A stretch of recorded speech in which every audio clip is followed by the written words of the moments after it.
നമസ്കാരം, ജന്മഭൂമിയിലേക്ക് സ്വാഗതം. ലോക്സഭാ തിരഞ്ഞെടുപ്പ് അവസാനിക്കുന്നതോടെ ഒഡീഷയെ സേവിക്കാൻ ബിജെപിക്ക് ജനങ്ങൾ അവസരം നൽകുമെന്ന് പ്രധാനമന്ത്രി നരേന്ദ്രമോദി പറഞ്ഞു. സംസ്കാരവും പൈതൃകവും പിന്തുടരുന്ന ഒരു സംസ്ഥാനമാണ് ഒഡീഷ. എന്നാൽ സംസ്ഥാനത്തിന്റെ അന്തസ്സും പൈതൃകവും നശിപ്പിക്കുന്ന ഭരണമാണ് ഇപ്പോൾ ഒഡീഷയിലുള്ളതെന്നും പ്രധാനമന്ത്രി വിമർശിച്ചു. ഒരു സ്വകാര്യ മാധ്യമത്തിന് നൽകിയ അഭിമുഖത്തിലാണ് അദ്ദേഹം ഇക്കാര്യങ്ങളെല്ലാം വെളിപ്പെടുത്തിയത്. ഒഡീഷയ്ക്ക് സുന്ദരമായ ഭാഷയും സംസ്കാരവുമുണ്ട്. എന്നാൽ ഇന്ന് ഒഡീഷയുടെ അഭിമാനവും ഒഡിയ ഭാഷയും അപകടത്തിലാവുന്നു. ഇവിടുത്തെ ജനങ്ങൾ എത്ര കാലം ഇതൊക്കെ സഹിച്ചു മുന്നോട്ട് പോകുമെന്ന് അറിയില്ല. അതിനാൽ വരുന്ന തിരഞ്ഞെടുപ്പിൽ ബിജെപിക്ക് ഒഡീഷയിലെ ജനങ്ങൾ അവസരം നൽകുന്നതാണെന്നും പ്രധാനമന്ത്രി പറഞ്ഞു.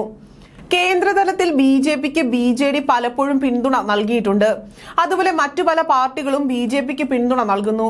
എന്നിരുന്നാലും ഒഡീഷയിൽ ബിജെപിയും ബിജെഡിയും തമ്മിൽ സഖ്യമില്ല എന്നും പ്രധാനമന്ത്രി വ്യക്തമാക്കി. ഒഡീഷയെ സമ്പന്ന സംസ്ഥാനമാക്കി മാറ്റാനുള്ള ആഗ്രഹം സംസ്ഥാനത്തെ ഓരോ പൗരനുമുണ്ടെന്നും അദ്ദേഹം പറഞ്ഞു. മെയ് 13 മുതൽ ജൂൺ 1 വരെ 4ാം ഘട്ടത്തിലായാണ് നിയമസഭാ തെരഞ്ഞെടുപ്പും ലോക്സഭാ തെരഞ്ഞെടുപ്പും നടക്കുന്നത്.